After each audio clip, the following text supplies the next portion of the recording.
My delusional father forced us to stay on a literal sinking boat, and his reasoning will blow your mind. My dad Chase had been talking about this boat for 2 years before he bought it, so the first trip out was supposed to be the best day of the summer. He had told everyone at the marina he knew this make inside and out, that he had spent 2 summers reading up on it, that nobody needed to worry with him at the wheel. We were 20 minutes from the dock, the shore just a thin line behind us, when my little sister Nora noticed the floor by her feet was wet. I looked down. Water was coming in around a fitting at the back, a steady trickle, but you could watch it spread. I told him. He waved it off. That is nothing. Every boat takes on a little water. The bilge pump handles that all day. For a while, I thought he was right. The pump was running. The water was not rising fast, but it was rising. The puddle around Nora's feet turned into a thin sheet over the back. Then it was up over the floorboards. I told him again. Dad, the water is over the floor. The pump is not keeping up. He did not turn around. I have been on the water since before you could walk. You think I do not know my own boat? It is a pinhole. We are not turning around on the best day of the summer because of a wet floor. I told him the pump had been running non-stop since we left the dock. It runs non-stop because it is doing its job, he said, like I was the stupidest person on the water. You read one thing online and now you are the captain. Sit down and let me drive my boat. My mom Marisa had gone quiet, holding the side, watching the water climb. Nora pulled her feet up onto the seat and started to cry. I went to the storage bench, pulled out the life jackets, and handed one to Nora and one to Marisa. Chase caught me in the mirror and got angry. Put those away. You are scaring your sister over nothing. There is no reason for life jackets on a calm day like this. The reason is that the floor is underwater, I said, and I kept buckling Nora into hers. The back of the boat was sitting low now, the bow pointing up. Below the deck, the pump sounded like it was losing. Chase finally noticed the boat was riding wrong, but he still would not say the word. She is just heavy in the back. Everybody move forward. That will fix it. Nora slid forward like he said, chin trembling, because he was her dad and he sounded sure. The water did not care where we sat. It kept coming in, sloshing every time the boat rocked, the back deck vanishing under it. Moving forward was not going to fix a hole. I went to the front, found the radio he was so proud of installing, keyed it, and called for help. I said our boat was taking on water fast, that we had a child on board, and I read out the position numbers off the screen. The Coast Guard answered right away and told me to get everyone into jackets and stay together. Chase spun around when he heard me. What are you doing? You do not call the Coast Guard over a leak. They are going to laugh us off the channel. Then they can laugh at us on dry land, I told him. Turn the boat toward shore. Now. For 1 second, I thought he was going to argue. Then Marisa said his name, just once, in a voice I had never heard her use on him, and he turned the wheel. By then, the water was at our shins. The engine strained against the weight, coughed once, and quit. The boat went dead with the shore still too far away, and that was the moment Chase finally went quiet. I grabbed a bucket and threw water over the side. Nora, in her too big life jacket, scooped beside me with a plastic cup. We did not make it. The water hit our knees, then our waists, and the boat dropped out from under us so fast there was nothing left to scoop. I got one arm around Nora's life jacket and screamed for Marisa over the slap of the waves. Chase thrashing somewhere behind us in the open water he swore we would never end up in. Then I heard an engine under the wind. A fishing boat, smaller than ours had been. An older man at the wheel. He cut the engine and threw a line. I caught it with one hand while the other arm stayed locked around Nora. He leaned over the rail. Kick toward me. Get the little one here first. I kicked with everything I had left, pulling Nora through the water. He grabbed the straps of her jacket and hauled her over the rail. She hit the deck on her side and collapsed there, curled up, sobbing so hard she could not breathe. I turned back for Marisa. She was barely above the water, clinging to a seat cushion that had floated free, not making a sound. I got my arm under hers. Mom, come on, kick! I kept saying, and she tried, but it was weak. At the side, her hands were shaking so badly she could not close her fingers on the rail. The man grabbed her under one arm while I pushed from below, and we got her up. Marisa did not say a word. She crawled to where Nora was lying and wrapped her whole body around her. I pulled myself up next, fell onto the deck, and looked out at the water. Chase was still out there. He was not swimming toward us. He was treading water 20 yards away, facing the wrong direction, staring at the flat patch where his boat had gone down, like if he watched long enough it might come back up. The man at the wheel yelled, "Hey! Swim over here! Let's go!" Chase finally turned. He swam slow. Not like a man who had just been in the water with his family. Like a man in no rush because nothing that bad had really happened. He got to the side and the man reached down to pull him up, and as Chase grabbed his hand and got one foot on the hull, he looked right at the man and said, "I had it handled." The bilge pump would have caught up. The man pulled him aboard and stood there looking at him for a long time. He did not say a word. He did not nod. He did not laugh. He just looked at him the way you look at someone who says something so far from reality. There is no point in responding. Then he turned back to the wheel and started the engine again. 3 feet from me, my father was telling the man who had just pulled his drowning family out of a lake that his boat, currently on the bottom, was going to be fine, that the bilge pump would have caught up. I looked over at Nora. She was still curled into Marisa's side, still shaking, still in the too big life jacket that I had buckled onto her back on the boat. The life jacket Chase had told me to put away. The life jacket he said was scaring her for no reason. She had been scared long before I pulled out that jacket. She had been scared since the water hit her feet, but she had that jacket on because I put it on her, not because her dad thought she needed it. Chase was leaning against the side of the boat now, not looking at any of us, not looking at the water anymore either, just staring at nothing with his jaw set like he was the one who had been wronged. A few minutes later, the Coast Guard pulled up next to us. A crew member in uniform stepped to the rail and looked us over. "Who called this in?" I raised my hand. It was still shaking. He nodded. "Good call. With a child on board, another 15 minutes out there, and this is a different conversation." My throat got tight. I had known it on the boat. I had known it in the water. But hearing someone whose job was knowing when people were in danger say it out loud made it real in a way my dad's voice never could. I glanced at Chase. His jaw was clenched. He did not argue with the crew member. He did not say the pump would have caught up. He just sat there, quiet, because even Chase knew better than to tell the Coast Guard that his boat at the bottom of the lake was fine. He was not quiet because he agreed. He was quiet because there were witnesses. They brought us to shore. At the marina, someone came out with silver emergency blankets. the crinkly kind. I wrapped one around Nora, still in her oversized life jacket, one around Marisa, and took one for myself. I waited. I was not waiting for an apology. A thank you would have done it. Even a look. One quiet second of eye contact where I could see he knew. Chase pulled his blanket tighter, looked past me like I was not standing there, and walked toward the marina office. I followed at a distance. He pulled the door open and I hung back at the entrance. The manager looked up.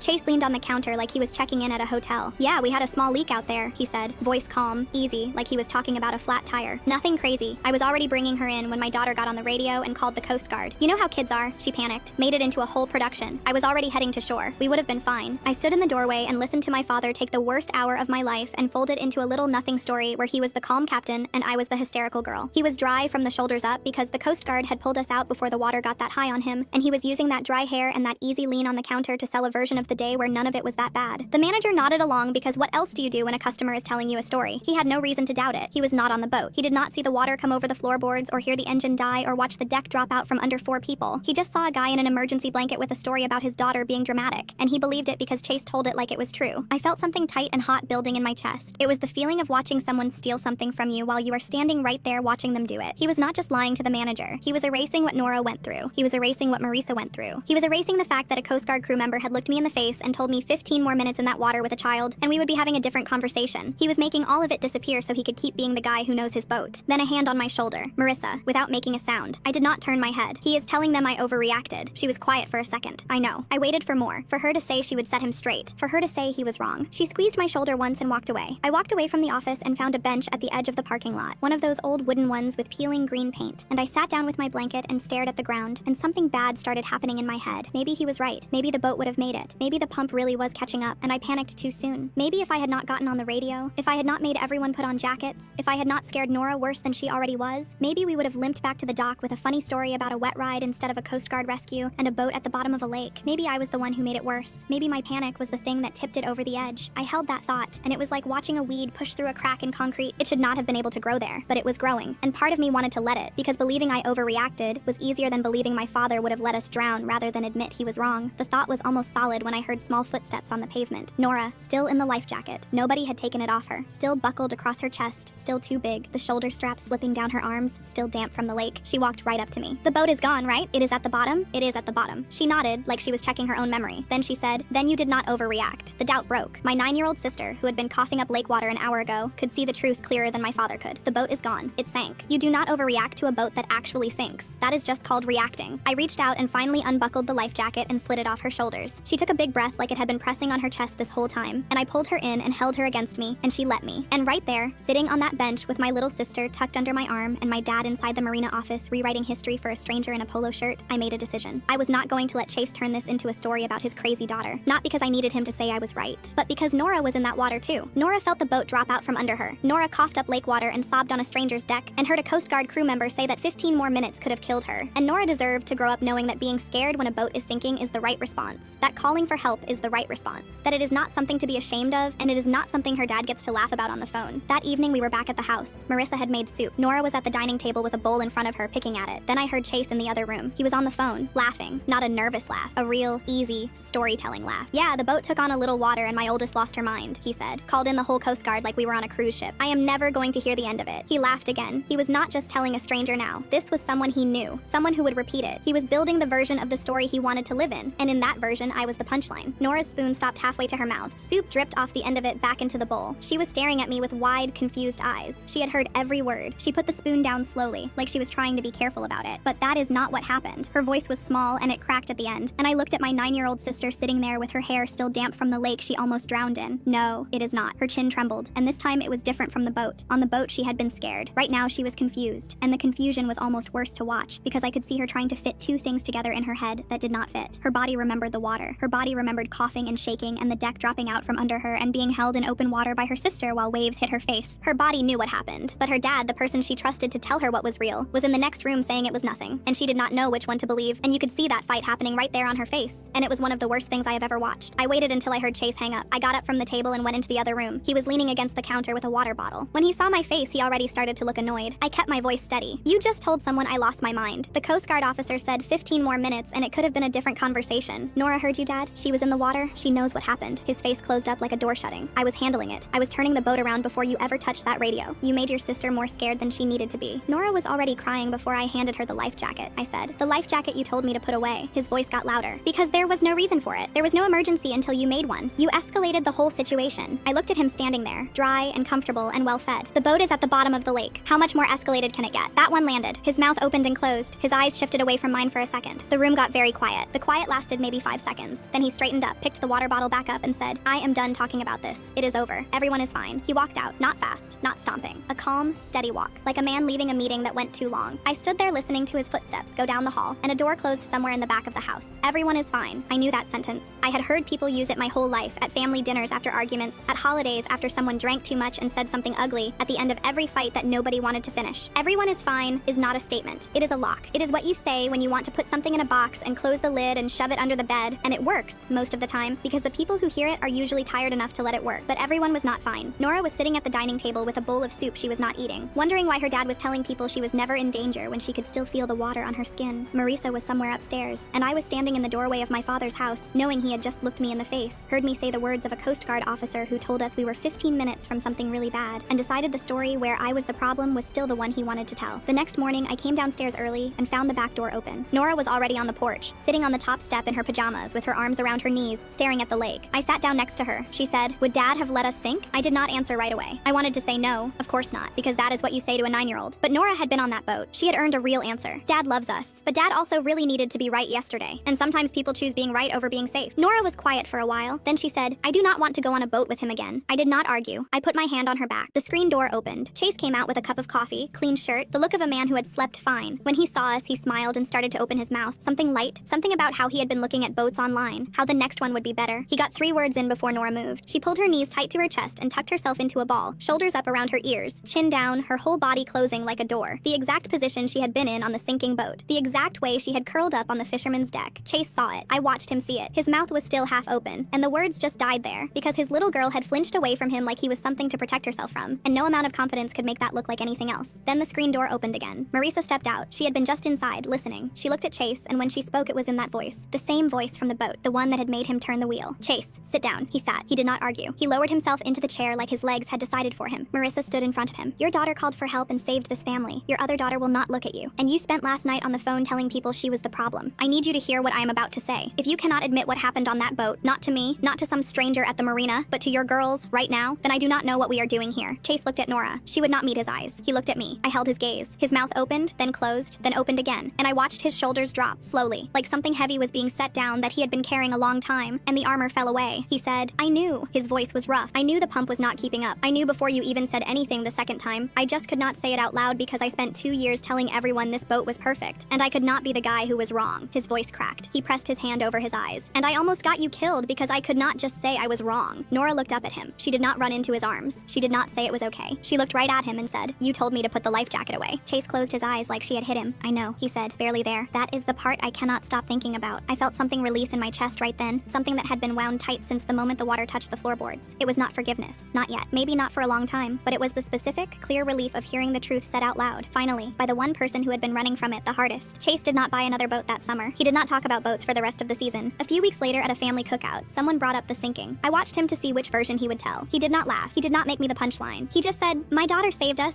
and I almost stopped her. Nora was standing right there. I watched her shoulders drop.